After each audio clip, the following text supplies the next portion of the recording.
根据统计，伫台湾，逐年出世囡仔有11%是怀胎还未满37礼拜早产儿。伫世界早产儿日即天呢，民间团体召开记者会，呼吁大家就要来关心这早产儿的照护议题。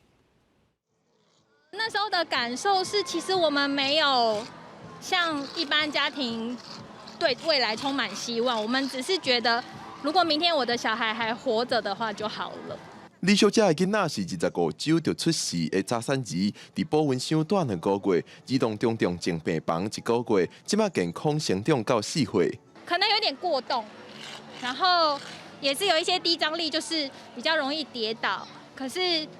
他的进步我们看得到。为了帮助姐姐有心的妇女，早产儿基金会今年也推出手机 App， 帮助有心妇女追踪身体状况。医师表示，若发现家己是高风险可能早产，伫生产的时就要选择设备完善、有新生儿专科的医疗院所。母体转送其实比生下来新生儿有问题之后再转送，这样的话是比较安全。然后有新生儿加护病房的医院去生产，无缝接轨。